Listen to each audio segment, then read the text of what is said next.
Moms on Mike's Mother's Day contest. Is there a mom in your life who truly inspires you? A mom who has overcome challenges and obstacles while still showing up every day with love and strength. Maybe your own mom went above and beyond in ways you'll never forget. We want to hear her story. Send us your nominations and we'll share them on our special Mother's Day episode. After hearing these incredible stories, our listeners will vote for the mom they feel deserves to win a $100 gift card to a local restaurant. Let's celebrate the amazing moms in our community. We can't wait to read your stories. All entries must be submitted by April 25th, 2026. Send your entries to us via email, momsonmikes@gmail.com, or through our Facebook page at Moms on Mikes, or Instagram at Moms on Mikes Podcast. Hello and welcome to Moms on Mikes. I'm Joanne. I'm Kat. And I'm Sophia. This episode, we are talking about endometriosis. March is National Endometriosis Month, and this is something that affects around 1 million women in Canada. Endometriosis is much more common among specific groups. For example, up to 30 to 50% of people with infertility may have endometriosis. Endometriosis affects about 10% of women worldwide, nearly 190 million individuals. You guys know what this is, right? Yeah. Heard of it. My mom had. It's awful. It's so painful. So painful. Hey, but because diagnosis can take years and many cases go undetected, the true number could be even higher. Endometriosis is a chronic medical condition where tissue similar to the lining of the uterus, endometrium, grows outside the uterus in places where it basically doesn't belong. The misplaced tissue can grow on ovaries, fallopian tubes, other surfaces of the uterus, pelvic lining, bowel, bladder, or in extremely rare cases, the spine. In these rare cases, endometrial-like tissue can travel through blood vessels or the lymphatic system. When it implants near or on the spine, it's usually in the vertebrae bones, spinal canal, or surrounding nerves. The tissue responds to hormones like normal uterine lining, but because it's trapped, it can cause inflammations, scar tissue adhesions, cysts, and especially ovarian chocolate cysts. I'm not sure what that is. I was going to say it sounds delicious, but Oh, no, yeah, no. That's not delicious. I'm just kidding. Ovarian chocolate cysts do not sound tasty. When you say it, it doesn't. When I'm reading it, I just see chocolate. So I'm sorry. And chronic pain, which can confirm. I thought I had a pretty high pain tolerance, and both my kids were C-sections. So I have been in labor, but I have never delivered vaginally. Labor pains, nothing compared to this pain, if that helps. Like, I would say my labor pains were probably about a 2, and this pain I would put at about a 20. So it's, Wow, really? yeah, it is awful. I couldn't keep weight on, which I mean, that part I appreciated for sure. But I was like 92 pounds. I looked like I was dead. Like I had no color. My eyes were all sunken and I felt about 90. Like moving was hard. And because your whole abdominal area, but your whole torso almost, everything hurts. So my uterus, instead of looking like a bowling ball, basically looked like a baseball. So it was like this big solid ball of uterus inside me, basically. And it swelled. And then everything around it got kind of shoved. And so then I didn't want to eat because eating was painful. And so when you're not eating and you're malnourished, everything you just go downhill with everything. And then you're also losing so much blood. It was Okay, awful. so to get rid of it, most women have a hysterectomy, correct? Because I'm reading here, like I didn't realize that there is a spinal endometriosis. So like I know that my girlfriend had this and she had a hysterectomy done, but like does it remove the growth? Okay, so I was under the impression, Confused. Yeah. me too, and I had the hysterectomy when I was 22, and they were able to leave my ovaries, and just kind of naively was like, amazing, that's it. And until doing research for this episode, I was under the assumption that meant everything was good from then on. And I'm not like, I have not felt the same since my hysterectomy. Like, I have felt like a person again, and I've enjoyed life. I mean, it's 25 years later, and I haven't had any symptoms. Apparently, Right. you still can. Just because you've had a hysterectomy doesn't mean you won't suffer from this anymore. I can't remember if we explained later, but I don't know where this shedding still comes from if you don't have the uterus. Is it the growth, though? Maybe it's the endometriosis that's been growing all over your insides. Like, do the doctors remove that, or does it just like come out of you? Like, it grows. It can grow on your spine and like all on, So yeah. I would assume they have to take that shit all out, right? Right? Do they take Like, it out, or does it like eventually just like because I come out of believe you? they would go in. Well, they have to go in and like if they do. So I think what mine is called is a partial hysterectomy because I still have my ovaries. Mhm. My ovaries were fine. Mine all seem to go within my uterus, thankfully. So which I was lucky that way. And they're like, "Oh, you're super lucky." I'm like, "Except I almost died and you almost killed my kids." So basically, this is something that I had been having since I started my period when I was 10.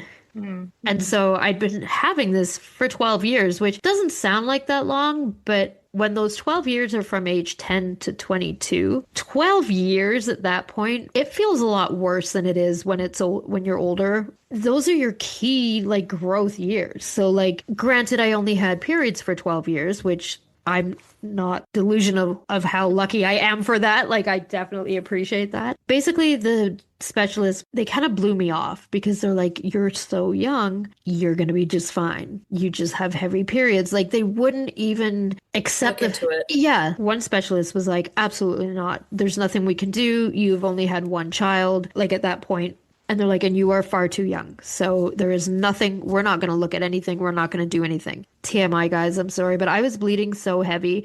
They had to give me iron shots because I couldn't keep iron in me. And so they would give me iron shots. And then when they would check my blood again, they're like, "Did you not go to your iron shots appointment?" I'm like, "I sure did." I just could not keep anything in me because I was bleeding so much, basically. And they're like, "It's just heavy periods. You're fine. You're too young for anything else." And I get it. Like, this was 25 years ago, but it wasn't 50 years ago, right? The medical community knew what this was 25 years ago. So the fact that they just blew me off and would not take anything into consideration. Not only that, but I had had a C-section. They were looking in there.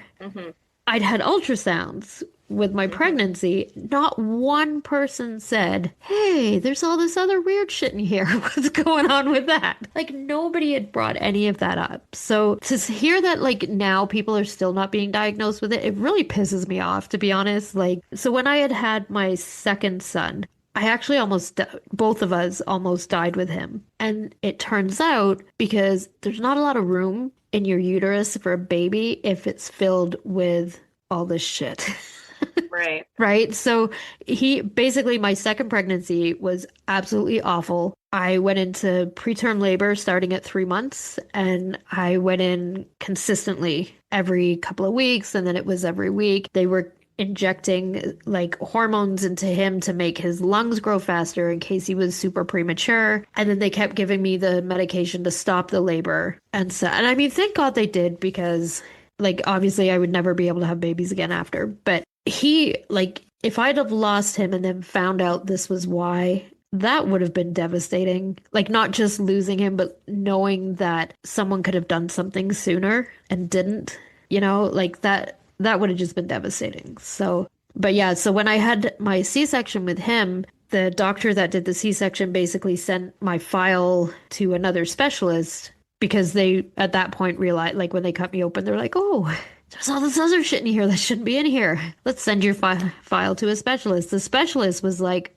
what the hell? How you had babies and you both survived? He's like, I don't know. I don't know how you did. And my C-section with him, I was bleeding so heavily from the C-section that they basically rushed my husband and my son out of the delivery room, and it was touch and go. And it was because of all this buildup in my uterus and everywhere that they're like, you almost died.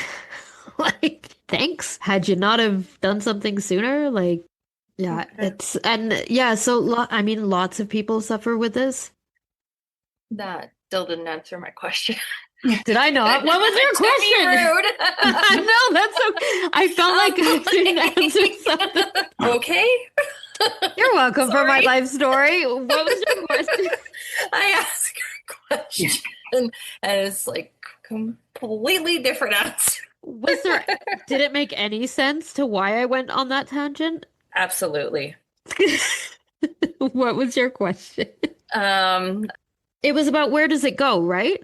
yeah, Yeah. like, but So from what I got here, is this you have surgery and the surgeon removes it, yeah, but sometimes it basically. does But come back. I was more wondering about the spinal one, Right. So yeah, they can go in right? and take Because that off, but you also have to remember that's spinal surgery. So it's a very delicate. that's more so the one I was wondering around, Yeah. but And that one, thankfully, is somewhat rare, right? So most people, when they get endometriosis, they have heavy periods, they have like pain and discomfort. And for a lot of people, you can take like you can go on birth control and that'll help even out like your hormones a little bit and it'll take some of these symptoms away, and then they can give you Midol and stuff like that, right? And that will help right. with the cramping and all that stuff. And so a lot of the times it can be managed. It's when it can't be managed that it's a problem.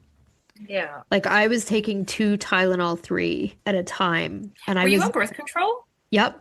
So I was on this birth control called Diane, and it was the only thing that helped even a little. And then they pulled it because apparently it caused heart problems. And I was Okay. devastated because it was the only thing that made it somewhat functional. Hmm. Like I was in pain all the time, but like while I was on my period, it was amplified. The Tylenol 3, as long as I took two of them, which is really not recommended. Nobody do that, especially if you weigh 92 pounds. Don't do that and expect to function. I would do that and go to sleep because it was the only way I could sleep because I was in so much pain.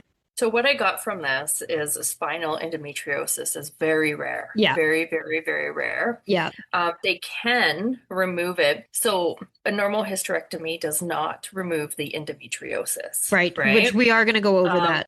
okay, we're Yeah, going to go over that. yeah, They will do surgery to remove it if there's nerve compression or you have progressive weakness, severe uncontrolled pain, bowel or bladder changes, stuff like that.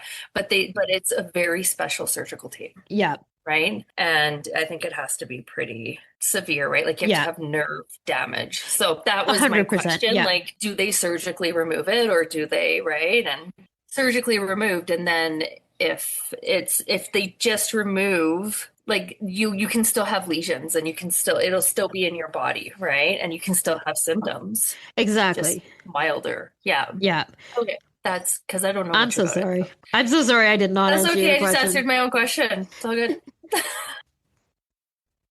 Symptoms vary widely. Some people have severe pain, others very little.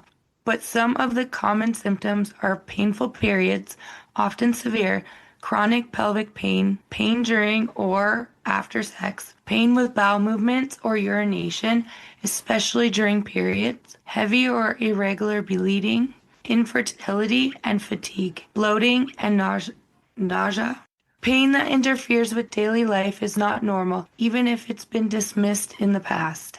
The exact cause of endometriosis isn't fully understood, but theories include retrograde menstruation, period blood flowing backwards, immune system dysfunction, genetic predisposition, hormonal factors, especially estrogen.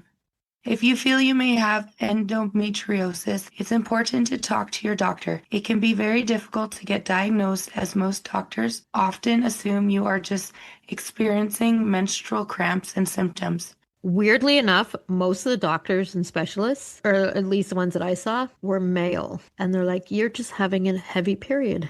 How the fuck would you know? You're a man. You don't get them. You don't know what it feels like.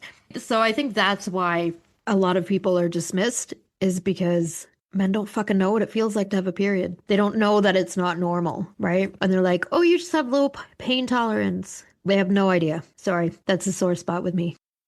Being taken seriously is usually the hardest part. Many people wait 7 to 10 years for diagnosis due to misattribution of symptoms. But to get a diagnosis, your doctor will evaluate your symptoms and medical history. They will do a pelvic exam, may be normal. Imaging, ultrasound, or MRI can help, but may miss it. But laparoscopy surgery is the only definite diagnosis. We're gonna give you a pass, Cash, because your voice, if anyone can't tell, Cash is still sick.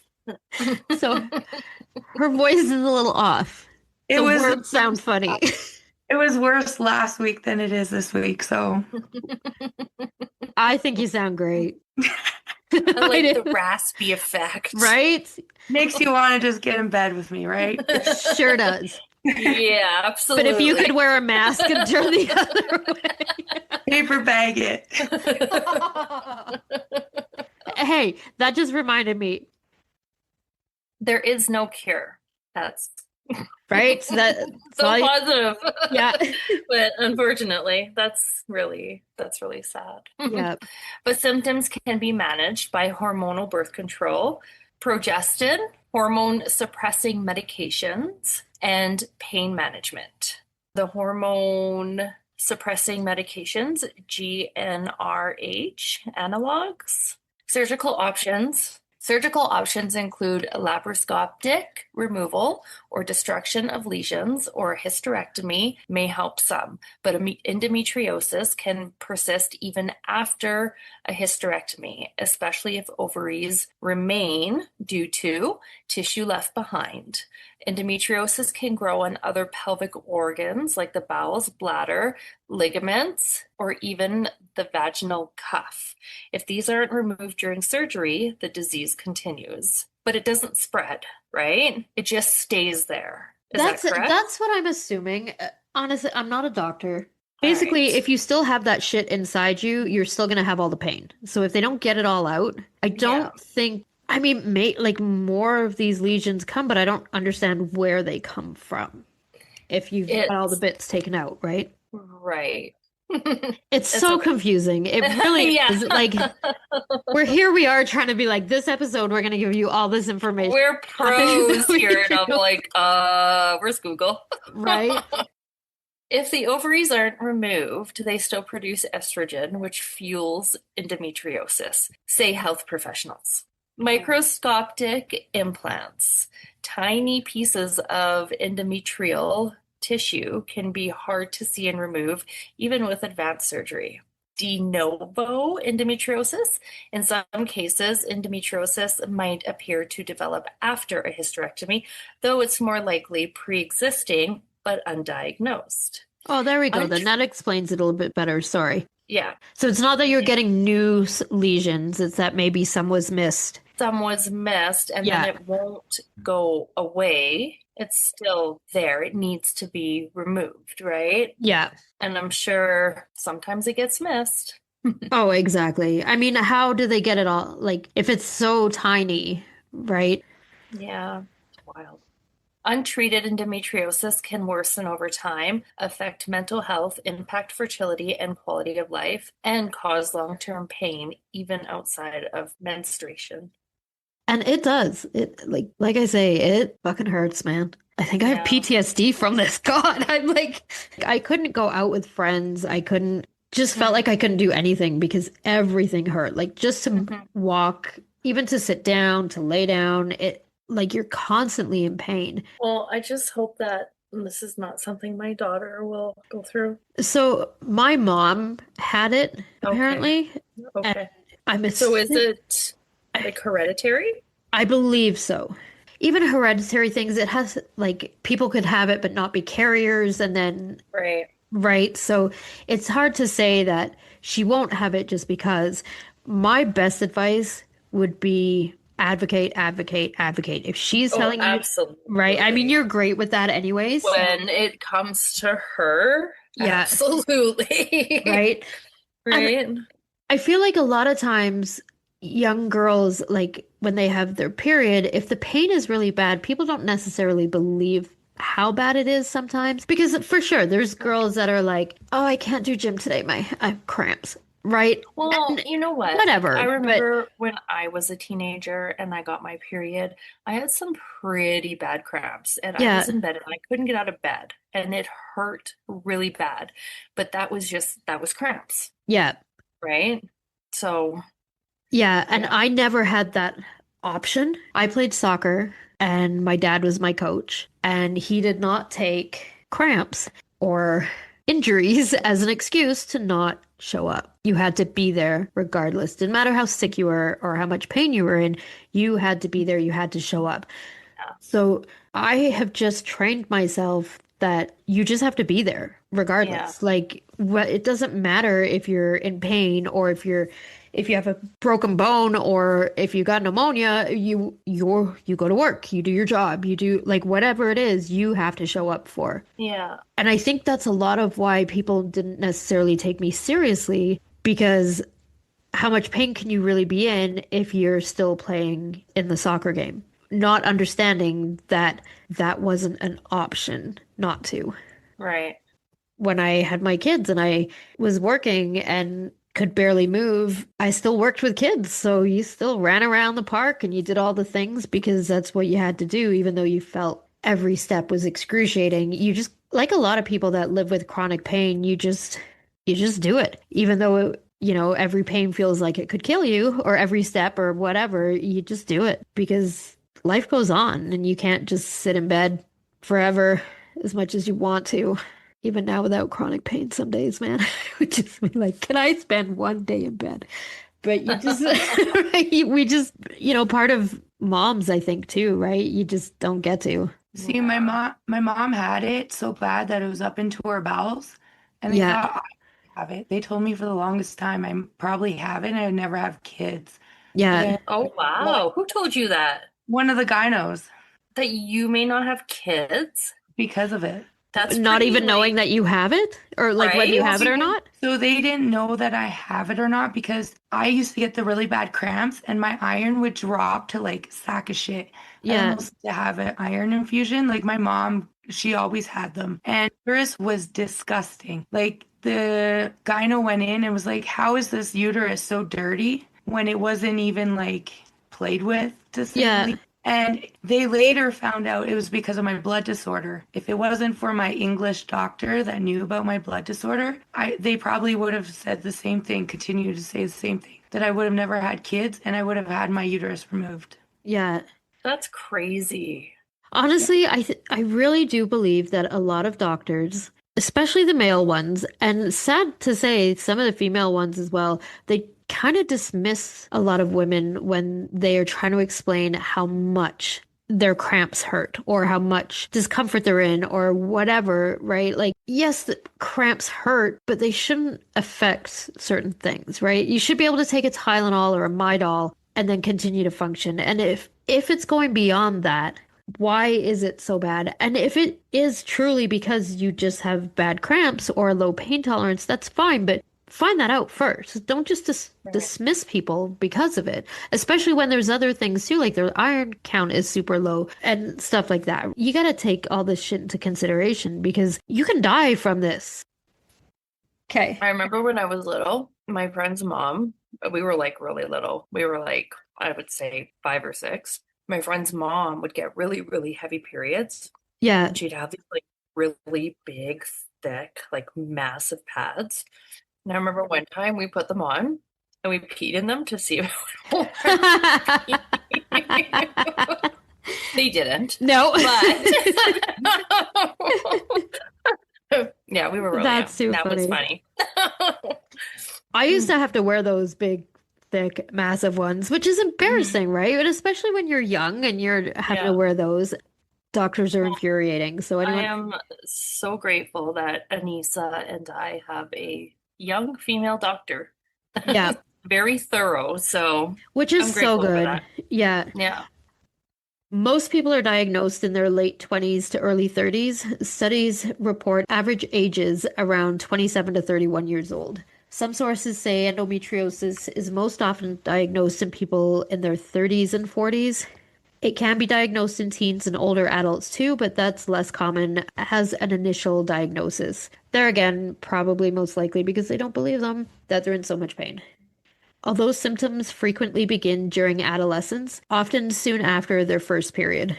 I would be interested to see if there's like a some kind of connection between if you start your period young, because like I say, I was like 10, maybe 11, like Yeah, maybe I just turned maybe. 11. So I don't know if that has something to do with it, That, but maybe it does. Yeah, because yeah, your body's just not ready for all that right? stuff, all those Yeah, hormones and all those at that age, and maybe it just working on overload or something, it right? could Maybe that be. sounds really dumb. I have no No, I idea, mean it but makes sense. Like right? it's Because something I've yeah, always wondered, like yeah, if there was some like connection there because yeah. yeah, who knows? Although symptoms frequently begin during adolescence, often soon after the first period. However, there's a substantial delay between onset of symptoms and diagnosis, typically several years, often 5 to 10 years.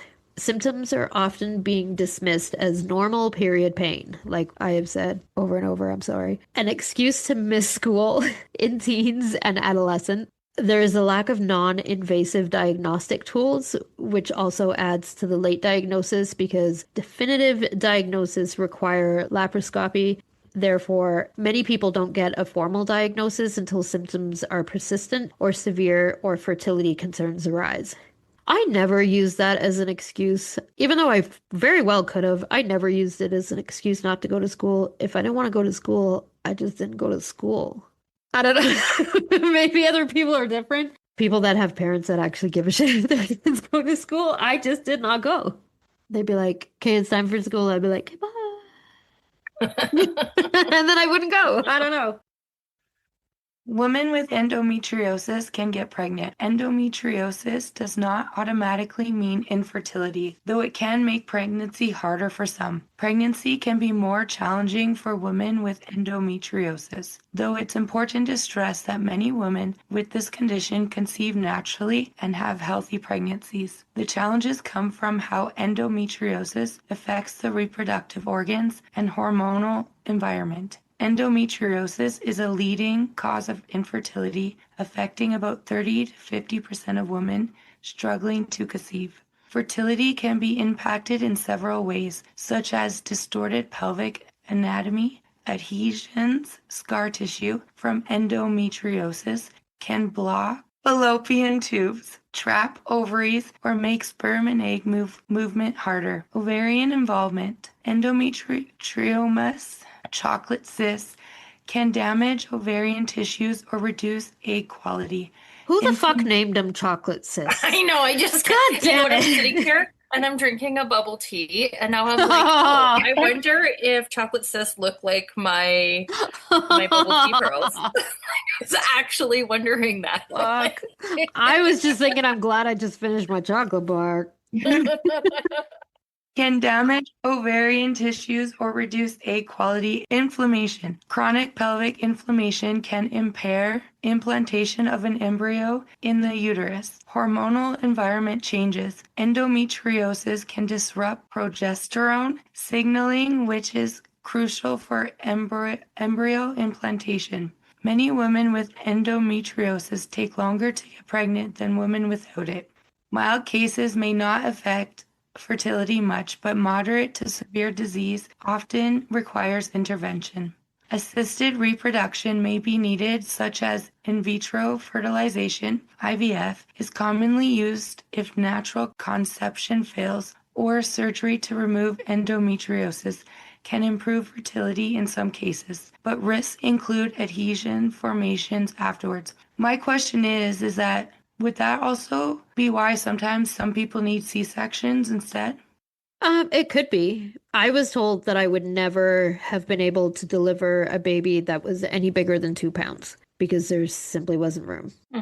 So I'm just thinking, it's very possible. like my mom had it, right? And she had all three of us, but all three of us were C-sections. Yeah. I mean, people have C-sections for so many different reasons, right?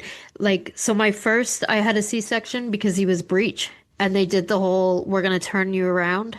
Like, you know how they turn the baby to make them head first? Well, as Yeah. soon as they turned him, he went, fuck this, and turned his ass right back around. And he's been difficult ever since. No, just kidding. But I He's a just perfect wonder angel. if it has any correlation sometimes. It could be. It honestly just depends on what their reasoning for the C-section is, right? Like if they have a C-section because they're breech, or if they simply choose to have a C-section, which a lot of women don't realize, but that is your choice. You can opt out for vaginal birth and ask for a C-section. Okay, this is what my best friend said. Okay. Endometriosis is linked to slightly higher rates of C-section, but the increase is generally very small. That's So fair. Your friend is many so people with smart. mild, yeah, many people with mild or moderate endometriosis deliver vaginally without complications. I mean, that makes So, sense. so it says the higher C-section rate is often related to IVF, pregnancies, placenta issues, breech position, prior pelvic surgery, and severe deep infiltrating endometriosis. Right. That makes sense. Yeah. I don't know what severe deep infiltrating Depends endometriosis is. on where it's all gone. Okay. Yeah. So can, but not, Yeah. yeah, typically. Deep endometriosis affecting the bowel or rectovaginal area. Yeah. Wow, that's pretty bad. Right. Hmm. Most pregnancies are healthy, but studies show slightly higher risks for women with endometriosis, like preterm birth, placenta complications. An example of that would be placenta previa or placenta accreta. Cesarean delivery may be more common and slightly increased risk of miscarriage in some studies. There it is, right there. Right? We should have just read ahead a little bit. We're just getting ahead of ourselves here. I feel like when we record on a Friday night versus a Sunday night, we're more giddy on a Friday night. Right, because the week is over and we're so happy, and then Yeah. Sunday night we're so miserable because we have to work the next day. And that's how that goes. That is fair. Do you guys get the Sunday cunts is what I call it? Yeah, like I'm just Sundays, not I'm like, happy. fucking They Sunday, suck. They right? suck. And Yeah. it's awful because you're still off. You're still not working yet. We should be Yeah, happy and yeah. thrilled, but it's like we But know that fucking shit's starting the next day, man, and we yeah, just don't exactly. want none of it, Exactly. Yeah. So I'm super happy Friday night. right? Yeah. So sorry that this episode came on recorded on a Friday. Right? And it's people are gonna be like, fuck, I can't, man. I'm turning this shit off again. Let us know in pre-episode when you recorded. Oh my God, we're just like rambling and Right? I'm sure I sound like very dumb, but I No, really know nothing about this. honestly, all the questions are good. Yeah. I lived through this and I don't know Mhm. fuck all about it. It was Mhm. shocking how little information I got from the specialist that finally diagnosed me and Yeah. did the surgery and I was fucking 22 and I'm just like, okay, because you don't know any better, right? Like you're Yeah. young. During pregnancy, high progesterone levels can often reduce endometriosis activity. Pain may improve temporarily, but disease usually persists after birth. Most women with mild to moderate endometriosis can become pregnant without treatment. Many don't even know they have endometriosis until after having children. About 30 to 50% of women with infertility are found to have endometriosis. Endometriosis may affect fertility by causing inflammation that interferes with ovulation or implantation, creating scar tissue that affects the ovaries or fallopian tubes, or affecting egg quality in more severe cases. Whether a woman has a hysterectomy for endometriosis or doesn't depends on a mix of medical, personal, and systemic factors. There isn't a single right path. Many do have a hysterectomy due to severe life-limiting symptoms, chronic pelvic pain that doesn't respond to hormones, pain meds, or excision surgery, pain that affects work, sleep, relationships, or mental health, coexisting conditions, adenomyosis. Hysterectomy is the only cure. Fibroids or unconditioned. Okay, that doesn't make sense. No, but the hysterectomy is the only cure. Okay, so Is the hysterectomy the only cure of of the aden yeah, yeah. adenomyosis? Yeah, so if you have adenomyosis, the only way to cure that is a hysterectomy because that's Okay. when the lesions come from the ovaries. Okay. So coexisting conditions, adenomyosis, which the only cure for that is a hysterectomy, fibroids or unconditional uterine bleeding, or chronic anemia from heavy periods. Many women choose to wait until childbearing is complete to have a hysterectomy as it permanently ends the ability to carry a pregnancy. Just in case we didn't clarify, so a hysterectomy, basically they take out the uterus, the cervix, the fallopian tubes, and sometimes the ovaries, but not always. But I think that's it. All your female reproduction parts, they be gone. And interesting fact, when you go on rides, like roller coasters and shit, it feels like you're missing bits in there. So it feels like everything else gets shuffled around. It's Does it awful. really? Yeah, it is awful. It's the weirdest. I just can't do rides anymore. After having the hysterectomy, no more rides. It literally felt because it feels like you're missing stuff in there, right? So it's like all this extra room and you're nothing's keeping shit where it's supposed to be. I'm sure that's not technically what's going on, but that's what it feels like. It feels like it's just shaking the shit out of all your insides. It's fucking weird. The first time I did the rides after we went to West Edmonton Mall, and I was like, I love rides. We're doing this shit, man. No. I was like, no, it's shaking the insides up. The worst feeling. So I just don't do rides anymore. That's how my head feels when I do rides. That's what my insides feel like. Women may also make the choice when they have experienced repeated treatment failure, multiple surgeries, or medication with little relief. Hysterectomy becomes a last resort quality of life decision. Individual anatomy and disease pattern. Some pain is uterus driven, period pain, adenomyosis. Removing the uterus may significantly reduce symptoms in these cases. Some women don't have a hysterectomy because the endometriosis is outside the uterus, and removing the uterus does not remove the endometriosis lesions, and pain may continue if disease remains on the ovaries, bowel, bladder, or nerves. They may still have the desire for future pregnancy, and a hysterectomy eliminates fertility, and many women with endometriosis can still conceive. Sometimes symptoms are manageable. Hormonal therapy or excision surgery provides adequate relief and pain improves without removing the uterus. There are risks with having a hysterectomy and long-term impact.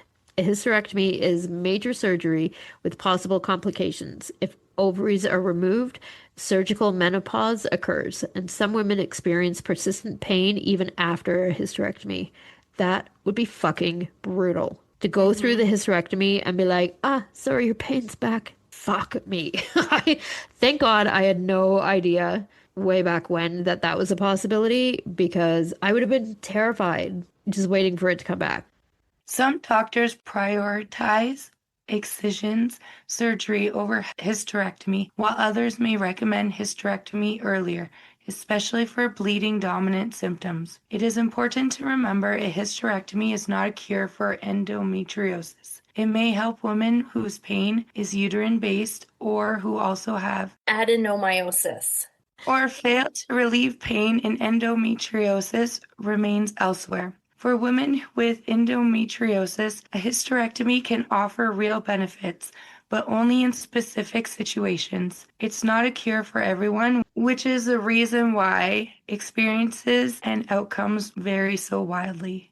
There are benefits to having a hysterectomy. It provides relief from severe uterine pain, helps when pain is driven by the uterus itself, especially effective if Adenomyosis. is also present, ends heavy or prolonged bleeding, eliminates periods entirely, can resolve chronic anemia and exhaustion, reduces hormone-driven flare cycles without periods. Many women experience fewer cyclical pain spikes. It can make residual endometriosis easier to manage, improve quality of life for some. You may get better sleep, improved ability to work and function, less reliance on pain medication, and reduce the need for repeated surgeries. Some women also avoid ongoing uterine procedures and hospitalizations. A hysterectomy can be life-changing for women whose endometriosis pain is driven by the uterus or combined with adenomyosis. However, there are some short-term surgical risks such as bleeding, which may require a transfusion, infection injury to nearby organs like your bladder, bowel, uterus. That says uterus, right? It looks like it says uterers. Okay, but that's Wait, not it actually shouldn't. uterus, right? No, it shouldn't. Hang on. What's a uterer? Okay, so the Uterers. uterers are two thin tubes in your body that carry urine from your kidney to your bladder. Okay. All right. So it is uterers, not uterus. Yeah, that makes sense. Okay.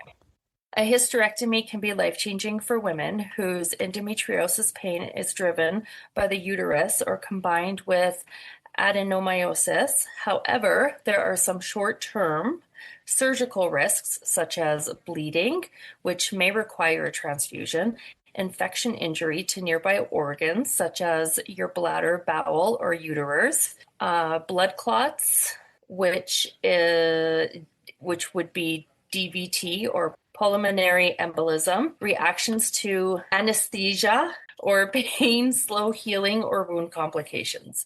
There are also long-term physical risks like chronic or persistent pelvic pain.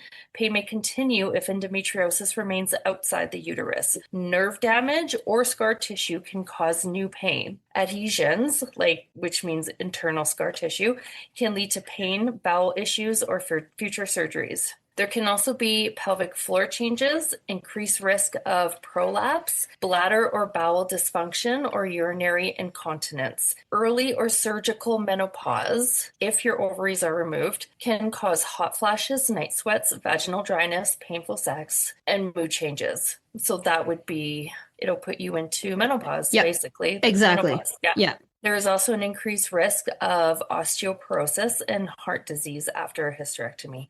Hormone therapy may be needed. Emotional and psychological risks are often under-discussed, but very real. Women may experience grief or loss related to fertility. This may happen immediately or could be years later. Changes in body identity, depression or anxiety, or mixed emotions, even when symptoms improve. Sexual health changes may vary. Some women report improved sex due to less pain, while others experience reduced libido, vaginal shortening or dryness, or pain with penetration. I am going to say that the psychological effects, like how he said, it can happen immediately or years later. For me, it hit about 15 years later. And I still struggle with that a little bit, especially as my kids got older. Initially, I never wanted any kids. Then when I had my two, I was like, this is it. I'm good. I could never imagine having more than two. And everything was great. And then would say maybe about 10 years after, it hit me out of fucking nowhere. I was devastated because I suddenly wanted more kids more than anything else, which I was not expecting. I went through the whole grief of not being able to have them, and it was devastating. And it was really hard because it wasn't that we're choosing not to have anymore. I couldn't, there was nothing, like I had no uterus, there was no options. And it was really hard. So I think this is something that people don't talk about. Nobody mentioned that. There was no help or anything like that. Not that I would have changed it. I would have still had the hysterectomy. Everything would have still been done the same, but it would have been nice to know that this is something that I could experience because I had no idea and it just fucking hit. And I was like devastated. I think it was probably, don't think it helped that I had my kids so young. So when everybody else is in their like 30s and that's when they're typically starting to have kids and that's when all my friends were having kids, I was like, I want more now. Yeah, you feel like you're missing out, right? Yeah. And I was Yeah. ready for Yeah. more, right? I wish I'd had more kids. But I'm sure everybody goes through that as their kids are older. Like my Mhm. oldest is about to turn 30. I would love to have more kids. I don't want a baby right now, but I wish I had some like, Mhm. preteens at this point, right? Mhm. And nobody gave me any like idea that this basically the whole thing was you're gonna feel great, everything is gonna be better, and you don't have to worry about having a period anymore. That was all that was really talked about. And don't get me wrong, that shit was amazing. Not having a period all this time, fantastic. I haven't had to worry about going on vacation and getting my period right before vacation and stuff like that. It's been great. But not having that option when I later in life when I was ready to have more kids, Yeah. that was hard. The surgery is done laparoscopically now. When I had mine, it was not. So they did the incision and went in and fully like took it all out. There was a lot of scar tissue, and thankfully having a tummy tuck, they were able to get rid of that stuff. And that was part of the reason why I chose to have a tummy tuck. But they also, general surgeons, when they do surgery, they don't give a fuck. They just go in there and get the shit and get it out. They don't care how they stitch you up. They don't care what it looks like. They don't care how big and bulky it is. Like, I had troubles with my scar for years. And so I had that scar, and then I had two C-section scars. Plus, I'd had my appendix out. It was a mess. So, thankfully, when I had my tummy tuck, they were able to get rid of all that. And that made a huge difference because I struggled from the time of having my hysterectomy up until having my tummy tuck with my scar. Like it would get inflamed and it would be painful and fucking nightmare. Okay, so for hysterectomy, the surgical approach depends on the disease severity, surgeon skill, and patient factors. Laparoscopic, so minimally invasive hysterectomy, is most common today for routine cases. Surgeons make small incisions and use a camera and instruments to just basically go in and pew, pew, like a little laser, get that shit out of there, like a video game. Pew pew. Right?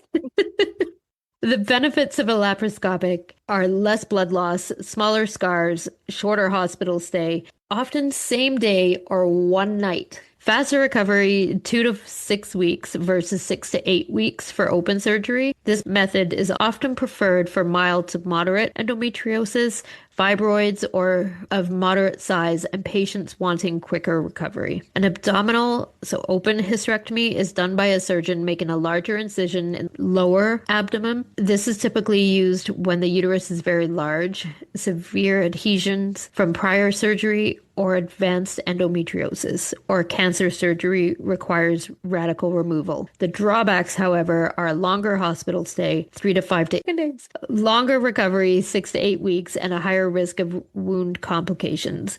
A vaginal hysterectomy is when the uterus is removed through the vagina without abdominal incisions. This is the least common for endometriosis unless the uterus is small and the disease is minimal.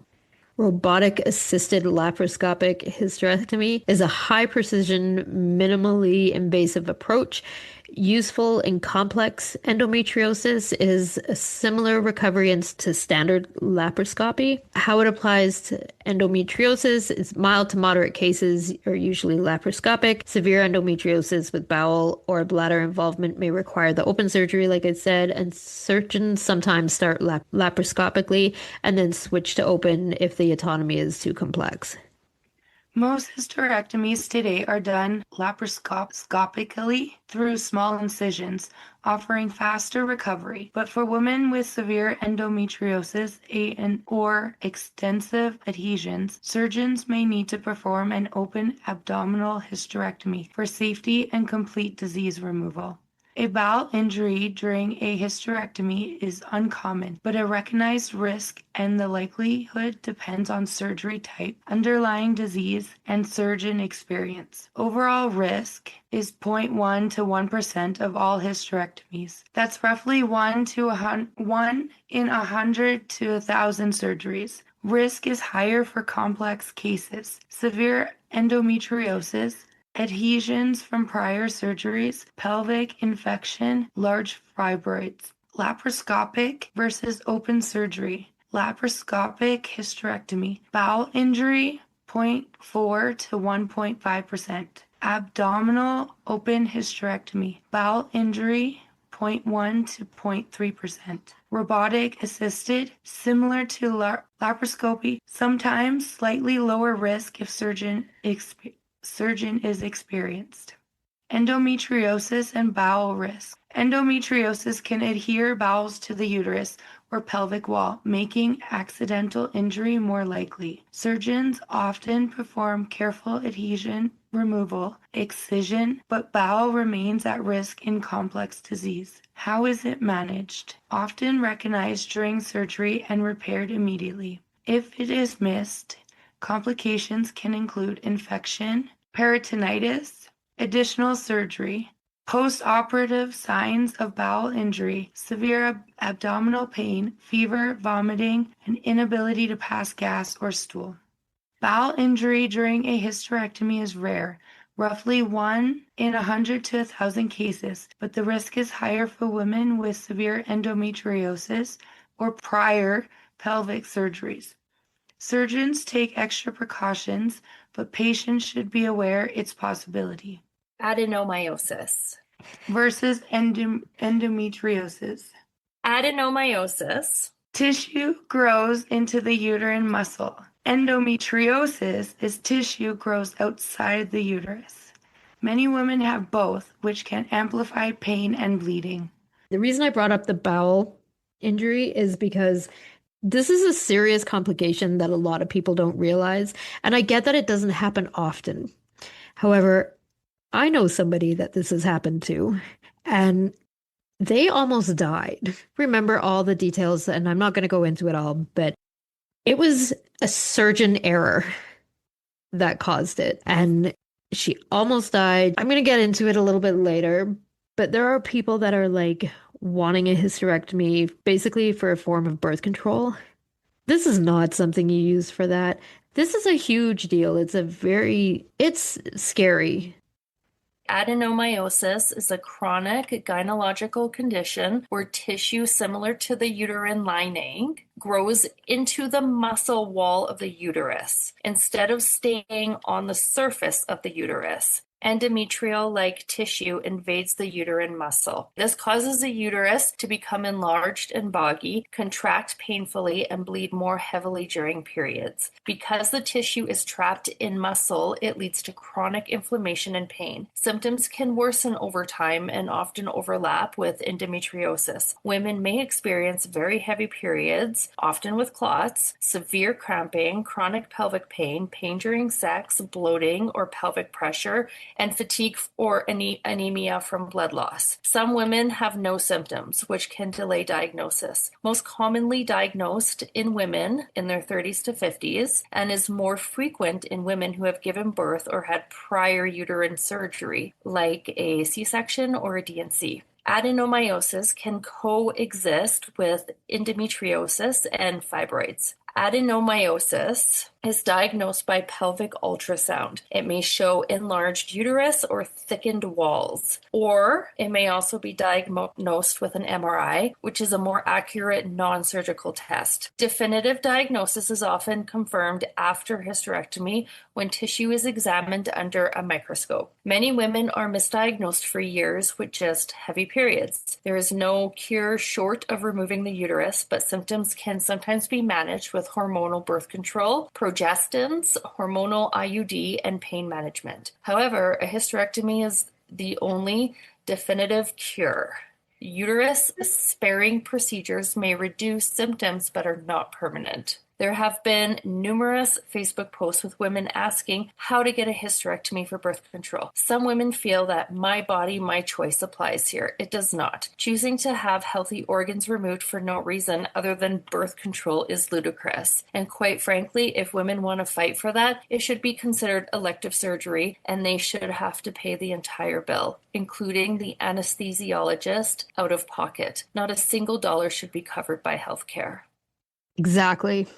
No, I put totally. the I don't think it should be a hysterectomy use of birth control. No, absolutely not. I also don't think abortions should be used as birth control either. But, exactly. like, if you don't want to have kids, get your tubes tied. Exactly.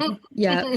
Like It's something that comes up quite often. Like I'm shocked at how many times I see this, like on Facebook. Mhm.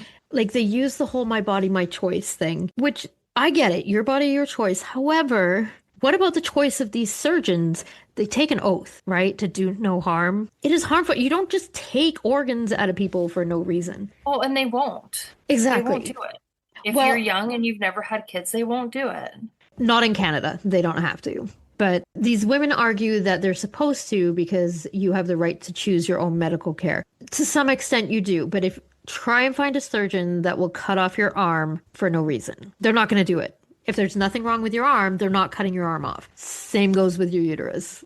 Yes, it's your body, your choice. You get to pierce it, tattoo it, color it, do whatever the fuck you want. But if you want organs taken out for no reason, mental health issue. I'm sorry, but you wouldn't say the same, like, I feel I breathe too much. Can you just take out a lung so I could breathe a little less? Like, come on, Yeah. Anyway, so in Canada, a woman cannot get a hysterectomy solely because she doesn't want children. Health systems and surgeons have ethical and medical guidelines to follow. Medical necessity is the standard. A hysterectomy is a major, irreversible surgery with significant risks. It is easy to say in your 20s, I don't want kids. I never want to have kids. 5 years later, you don't know. I'm sorry, but you don't. I thought I knew everything in my 20s also. I was a dumbass, like everybody else. It changes, right? Like everything that I thought I wanted in life 6 months ago is Yeah. different, right? Yeah. Things change. You cannot definitively say in your early 20s, I don't want kids. You just don't want kids now. And don't get me wrong, you might never change your mind, and that's okay, but you just don't know. So you don't have your bits cut out for that. Canadian hospitals and surgeons require a medical indication such as endometriosis causing severe pain, Adenomyosis. fibroids with heavy bleeding, cancer, or precancerous conditions, or pelvic organ prolapse. Simply not wanting children is not considered a sufficient reason for an elective hysterectomy in the public healthcare system. Surgeons follow consent and ethics standards. Removing a healthy organ, like we said, without a medical reason is rarely approved. Many surgeons will refuse elective hysterectomy for sterilization or lifestyle reasons. There are alternative options for fertility prevention. If the goal is to not have children, there are safer, less invasive options. Long-acting reversible contraceptions, IUDs, implants, tubal ligation can sometimes be done laparoscopically, or birth control pills, shots, or other hormonal methods. Or use a goddamn condom. I get it, they can break, but birth control and a condom, like you've got options. These options are much lower risk than a hysterectomy and fully reversible, except the tubal ligation, which can sometimes be reversed but not guaranteed. In private clinics, some surgeons may consider a hysterectomy for a personal choice, but this is very rare and highly controversial. Most Canadian surgeons will require documentation of medical indications before performing the surgery. In Canada, doctors have the right to refuse to perform a hysterectomy when it is requested solely for birth control. Hysterectomy is not considered birth control. It's a major irreversible surgery. I cannot say that enough. In Canadian medicine, hysterectomy is treated as a therapeutic procedure, not a contraceptive one. Removing a healthy uterus without a medical indication goes against standard surgical ethics, and physicians are not obligated to perform non-indicated surgery. Doctors must act within accepted medical standards, risk-benefit ethics. Performing major surgery without a medical need can expose them to professional discipline and legal liability. So even with informed consent, a surgeon can say no. You have the right to request a hysterectomy. You have the right to ask for informed discussion. You have the right to seek another opinion. Doctors must explain why they are refusing, and the refusal cannot be discriminatory or dismissive. However, if the goal is permanent contraception, Canadian doctors will usually discuss tubal ligation, have your tubes tied, or long-acting reversible contraception, IUDs, implants. Those options carry far less risk and are considered ethically appropriate for sterilization. I would also like to add that why should taxpayers pay for it if it's elective, right?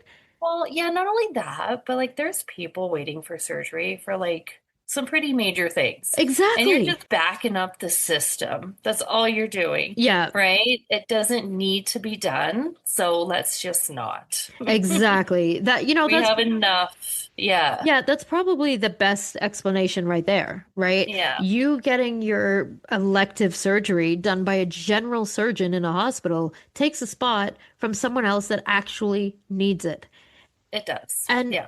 if you don't want kids that bad, there is another option. Don't have sex. I get that's not a realistic option for most people, but you bumping someone else out of their spot in line or making the line longer, that's just stupid. And I've known people that never wanted kids, and then look at them, they have kids now. Me, Yeah. yep. I didn't want kids and I had my first at 17, so maybe not the best example, but absolutely. There are lots of people that say in their like early 20s, whatever, they don't want kids because it Right, doesn't fit because into their they're lifestyle. Then they can't. Here's the thing, your frontal lobe is not fully developed. You can't see long term yet. So, yeah, and they're out of school and they're starting their careers and they're very career focused and driven. And then next thing you know, yep. And they're some gonna want kids. Some people not until their 40s, exactly, you right? cannot make So, that decision in your early yeah, 20s. God, no. no, nope. No, it is something that comes later. And I still think that taxpayers shouldn't pay for it. When I got my tummy tuck, it was because I was having abdominal pain. My muscles had separated and would never go back together without surgery. I was having heart issues that we couldn't figure out what it was. My like resting heart rate was at like 140, but they couldn't figure out why. And I went to like a plastic surgeon and I was like, look, I want to get a tummy tuck. I need the scar removed. I had a lot of saggy skin, and I asked them, because it was expensive. I would have really liked to have that done for free. So I said, is there any way I would qualify because of having these surgeries before? Because this is the state of my like scars and everything. And they said, absolutely, you qualify for a general surgeon to do it. Of course, I can write exactly like I can write a note to your general surgeon and say, this is why this, and this. I'm like, oh, that's great. So it'd be free. And they're like, yeah. I'm like, what's the catch? Why are you, plastic surgeon, turning down the $16,000 for no reason? And once he explained how a general surgeon would do it, Yeah, what the scar would exactly. be like, and how Yeah, much they don't give a fuck yeah, what you look exactly. like, they're just going in and fixing the problem. I Yeah, went, here's my money. yeah, that's Please do exactly that. it. Right? Like you hope that wouldn't happen, but you never know. It can happen, Yeah, right? exactly. And And they wouldn't have repaired the muscles. They would yeah, have done a vertical incision instead of a cross minor small and beautiful right, incision that you can't really see. It would have right. been the entire length of my stomach, and they would not have put my belly button back. 'Cause, Really? yeah, Yeah, they that just if it's leave it without. Why they're a general surgeon. Who gives a fuck what you look like? You don't need a belly button. Huh. So, yeah. And so I I could have think had you need a tax, belly button. not if you're not having babies. What you need a belly button? It's like a mental health issue. It can turn into a mental health issue, right? Oh, Like, but they don't give a fuck. That's the thing. It's a well, general surgeon. Like, they I'm not should. dissing on general surgeons. They are absolutely Yeah. amazing. They save lives. 100%. But when you're looking at having an elective surgery by a general surgeon, they go in and they do exactly what it is that's needed. Well, No more. there's like a pre-op appointment, and Yeah. you can say, make sure you put my belly button back. And they will say, no. No, really? They will, Are you yeah. sure? Oh This is my what my God. plastic surgeon said. Because And when I've he's, heard you. yeah, when he said, and you just won't have a belly button, I was like, what? What if I want it? Like, can they? Like, no, they cut off the shit they don't need, throw it away. That's Yeah. crazy. Your And belly button. and I mean, free or $16,000. For a belly button. And I chose the belly button. I went the 16 grand way, I'm telling you. I was like, yeah, because Yeah. I wanted it done properly and stuff. And you So, don't want to be like gashed up. You don't want right? scars everywhere, right? Defeats the Exactly. purpose almost. Yeah. So my point was, even though I could have had it covered by healthcare, I didn't. So I absolutely don't think any elective surgery should be covered by healthcare. Hmm. And having your uterus taken out because you don't want a baby, elective. Go to Mexico. Whatever. I don't know. But it just, first of all, you shouldn't be doing it. If that's what you feel like you need for birth control, go to therapy.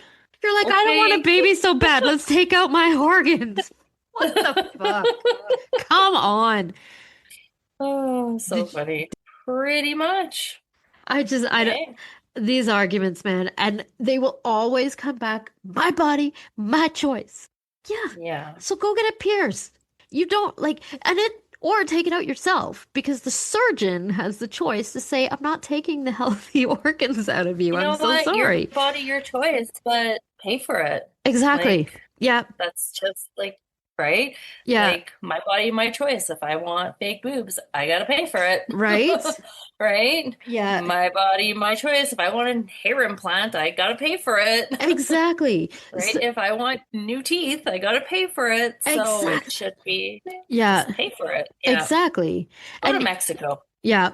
And actually the boob thing is a very good point. So we have a lot of breast cancer in our family. Like my grandma had breast cancer, my mom had breast cancer. So, and having a hysterectomy, apparently, I didn't put it on here because I'm not 100% sure of all the details, but it can increase your risk of breast cancer. So I got nervous because I've had a scare before, and my brain went, well, just cut them off. Who needs boobs? Cut them off. Off they go. I have no uterus. I have no, take those two. It's fine. Whatever. And again, that can be covered with by healthcare, and they do that properly, and everything is good. Did you cut them off? No, because okay. I'm like, and that's I'm like, okay, that's covered by healthcare. That's fantastic. What about adding the fake ones? And they're like, well, we don't cover that. I'm like, hold on. So you're gonna cut them They off? cover it if you're They a won't cancer if patient. you have cancer, but they Yeah. won't cover it for preventative Right. factor. Yeah. And, which, you know what? I totally get it. 100% get it. I would not expect, Do you that's know fine. how many people will be like, breast cancer runs through my family? Exactly. Yeah. Let's slap Exactly. some puppies in here. Yeah. Right? While you're at it, could you make them not at all look like mine do right Yeah. now? And could Yeah. just Do a spitballing. lift while you're in there. Right? Could you stick them back up where they used to be, fill them up a little bit, funny. and yeah, I'm a 36 triple D. Yeah. That Yeah. was my natural size on my 5 foot nothing body. Come on. Yeah, no, but yeah, when you want shit done, you pay for it. If you need shit done, healthcare pays for it. Difference. And honestly, why the fuck people would want to have it done anyway when they don't have to? It's not fun. It really sucked. Recovery Yeah. was hard. Yeah. And I was 22, and recovery at 22 was very hard. And I was going to say I was in great shape, but I technically wasn't because I was actually actively dying. But I was 22. I was young. I had, when you recover, you bounce when you're young, right? You recover from things a lot easier. And Right. it was hard, man. It was so hard. And there's things that it's affected to this day. Mm-hmm. The osteoporosis is a very, very strong possibility, which the earlier you have the hysterectomy, the stronger that possibility is, which I'm terrified for because I'm accident prone as fuck. So I'm not looking forward to all the broken bones. like there's heart risk, all that stuff. That's terrifying. It just trickles into more health issues. Exactly. Yeah, Right? And which, once again, backs up our medical system. You know what I exactly. mean? So if you're healthy, just stay healthy Yeah, until you have to do something, right? exactly. Yeah, You I know? mean, the digestive issues that I have from having a hysterectomy, but it fucks with everything basically. And so sometimes Mhm. I have really bad tummy aches still, and they don't know why. It's just part of the course. I know my friend had a partial hysterectomy, and I mean, I actually have a couple friends who had it, and they are suffering. Yeah, Right? There are so many things, and it just snowballs. One thing snowballs into another thing, into another thing, into another thing. And there's anger issues, and there's emotional issues, and there's everything hurts issues, and there's I don't feel well issues. And like it just snowballs. yeah, Like it's very hard on you, it right? is. Yeah. And Because your hormones are never quite the same. I still have my ovaries, yeah, so I never had to do the hormone replacement. So I yeah, couldn't imagine how much worse it is for people that do, but it just throws shit off. Because I still have my ovaries, you still PMS. right. Couldn't tell you when it happens. I'm sure you could ask my husband and he's gonna tell you. But like you still have all that emotional shit going on and stuff, right?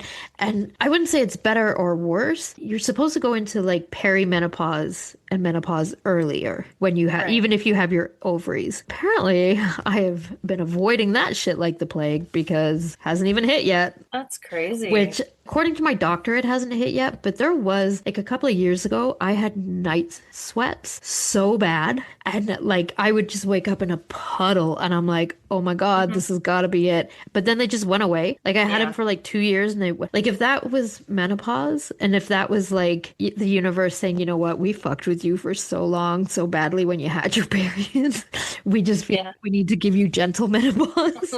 I appreciate that universe. If that was some like precursor for this nasty ass shit that's coming, and it's just like keeping me guessing, I don't know. But I mean, yeah, it sucks. Why anyone would want to do it, I don't know. Fucking awful. They're just uneducated, that's why. Yeah, Basically, right? They just need to be educated on the everything that can happen, everything that can go wrong, and they're just uneducated, yeah, right? And that's why doctors won't do it. So, exactly. I do know. So there was one girl, and I was like having a good old Facebook argument with her because she might have hit me during PMS, and I just didn't know. But she was like, "Well, I do have bad cramps." And I was like, "Bitch, I'm gonna lose it on you." Let me know when you're passing massive clots and I don't know. She just seemed like, oh, I have bad cramps. Just the way, and I get it, you're just typing it on Facebook, whatever, but the way it was so like yeah. blasé about Hmm. what she said one day, oh, I have to take Tylenol. Oh, I'm sorry, Yeah. you took one Tylenol and it She made your just owie tum tum go away. Fuck off. she just doesn't understand, right? Yeah, I know you're a lot more sensitive to it because you've been for through it. sure. Yeah, Yeah, she just doesn't understand. yeah. And it's It frustrating. is, yeah. You've been Especially, through it, yeah. and you're like, yeah, no, that's not what you're going through. Right? And the fact she was 23, so she knew exactly what she wanted in life. Fucking Yeah, okay, 23? yep. I'm We 47, all I do. don't know fuck all. I don't know what I want. Yeah, Like one of my day yeah, home kids asked me the other day, "What are you going to be when you grow up?" yeah. And I'm like, "I don't know. I'll let you know when I grow up." Like, I'm still there too. I'm in my right? 40s I and don't I'm fucking at that know. point too. I'm like, okay, well, I'm working like three jobs. And which do I want to do all three? Like, do I just want to focus on one? I don't know what I want to do. You Right? know, Like, do like we have to decide now? Can we wait a it's bit? wild. Yeah. Yeah, Right? you don't fucking know at 23. Like, I mean, we think we do. I remember thinking I had my shit together and I knew exactly where I was going to be in life. And like, if someone had said, "Where are you going to be in 5 years?" I would have been like, this, and this. Hmm. I fucking don't remember what that was, but I'm sure as shit not there. When I was 23, all I cared about was Lululemon Yes. and handbags. I didn't care about the bags, but I was definitely in the Lululemon. I mean, Right? I still like my Yeah. Lulus. Except Lululemon, if you're listening, which I know you're not, but if you are, can you please do some not high-rise leggings? Oh no, I like the high They rise. cover my belly button. Yeah, Why? because that Why? is the look. You're not supposed to show your belly button, you're supposed to show above your belly Okay, button. but every time I move, the like 18-inch fucking crotch flips over. I'm like, why are you tucked over? I remember, like, I still have Lululemon pants that, like, just sit right on the hips. Like, they're perfect. They're not high rise. They just sit, like, right above the hips, right? Just, like, right below the belly button. Oh, see, Yeah. there should be like three They don't inches. make this anymore? All the leggings that I have cover, like, they're significantly over my belly button. Like, Hmm. if my boobs sag anymore, I'm tucking them into the tops of my Yeah. leggings. Like, what the fuck? I just, Lululemon, come on, man. Just have one line of like back in, like, Make them how you used to make them in 2005. yes, please. I will buy so many, but I just I can't with still these. have a few pairs, by the I, way. I have one pair of brown sweatpants that are Lululemon, and I fucking love them, but I Yeah. won't wear them because I'm terrified that they're gonna wear out. So I Right. don't wear That's, them. yeah. I'm like, Yeah. why can't I wear my Yeah. pants that I love? Yeah. Because I can't get any more. Yeah. Yeah. Maybe you can be buried in them. Right? Wear them for your funeral. I did wear them once, like around the Day Home Kids, and they're like, "Why are you wearing brown pants?" And the Oh, way they God. said it, I was like, "They're Lululemon." Like that's what my response back to them was, and they're like, "Is that the brown that they are? Like, is that?" No, They're that's so the cute. name of the pants. And I had this whole conversation with 4-year-olds, mind you, of like explaining why my Lululemon pants were Well, it's brown. okay. I had a girl in my class the other day ask me why I wear the same thing every day. I'm like, I change every day. Right? She just looked at me with a smile on her face. I'm like, what the fuck? Yeah, I wear a lot of black, but I don't wear the same thing every day. Like, I was a little offended. Right? I'm like, do people think I wear the same thing every day? Because a 6-year-old said so? Kids can be so mean. Oh my God. Yeah. So I'm mean. like, what? I'm like, I change my clothes every day. And I made sure to say it kind of loud. So everybody, I change my clothes every day. So you made this big scene, and everyone else was like, what the fuck? Yeah, exactly.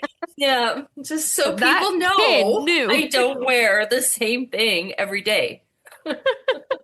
I really like these leggings from Walmart, and I have like 16 pairs of them. So it may Right? look like I wear the same thing every day, but I do wear cleat pants every day. Yeah, I'm the same. My sweatpants are from the Gap, and they're like I have a black pair and a gray pair, but I have like 6 pairs of black, 6 pairs of Yeah. gray, so I alternate every day. Yes, exactly. And see, like with me, I don't like spandex, Lululemon material. I Right. don't like the spandexy material. So I like cotton Yeah. leggings. And so they're hard to find because Superstore used to make them. everybody makes the other Yeah, the kind. spandex. This right, and I don't like those, and so because like my shirts slip, they slide, they go up, so I Yeah. like the cotton ones, and cotton ones are hard to find. So when I find a nice pair of cotton ones, I'll buy like 20 pairs of them, and that's what I have for my leggings that I wear every day. But if you think about it, if you wear leggings, they're gonna look the same every day. I mean, same with jeans, right? I mean, I Yeah. wear a lot of blue jeans because Hmm. Lululemon no longer makes leggings that don't Right. embrace my whole torso. I Yeah. just fucking can't. It's like my snow pants, my dress pants, everything is high rise. I fuck people. Yeah. I just can't.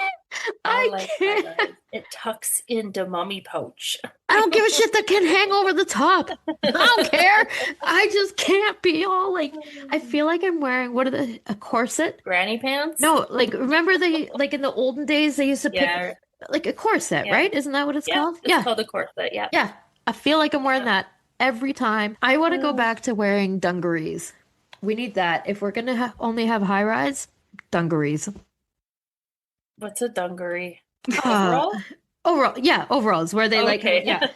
Sorry, I'm like, What's a computing. dungaree? That's what we I've never call them. That's what you I've call them in never England. okay, I've never heard that terminology before. We called them overalls. Okay, well, let's bring the overalls back. If we can't get rid of the high rise, we're gonna do overalls, and I do have some, and I They're will wear cute. them. I've Those a- never go out of right. style. I've got a pair of Dickies ones that were supposed to be here today. Amazon, the fuck, and I'm so excited for them. Until you get Amazon material.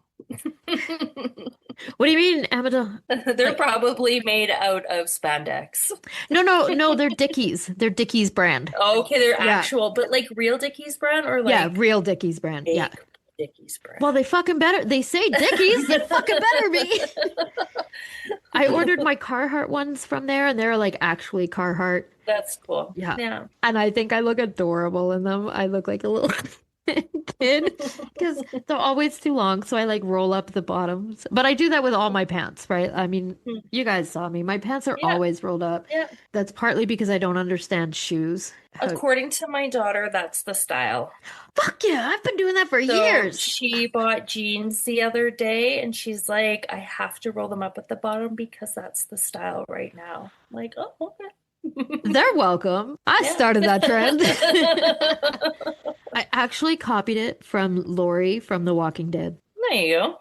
Yeah. Because I don't understand shoes and pants. Like when we had boot cut, the bottoms of our pants covered the shoe, right? Yeah, yeah, What the fuck do you do with a straight leg? Then you just got shoe hanging out. yeah. And it's I don't like weird. that. It's so Yeah, weird. So I'm like, yeah, oh, I'm gonna roll it up and then and then I can put a boot. So I'll like yeah, roll it up so my pants yeah, are at the top of my boot. yeah, I'm like, well, I like that. So I've done that for the last yeah, few years yeah. because It Lori looks from The good. Walking Dead does it. So so from our endometriosis to rolled up jeans. Yeah, that's how we roll, Right? When you have ADHD, shit don't stay on track. right? Not at night. Not when all the meds are worn off. Funny. So that's it for Moms on Mics this week. Don't forget to follow us on Instagram at Moms on Mics Podcast, on TikTok at Moms on Mics, and join our Facebook group, Moms on Mics. If anyone has any topics you would like us to cover, or if you have any questions or suggestions, you can email us at momsonmics@gmail.com or submit through our website, momsonmics.com. We would also appreciate it if you could rate and review us on whatever platform you're listening on. It really helps the podcast move up on their charts so it gets more exposure. I hope you join us again next week. Goodbye. Bye. Bye.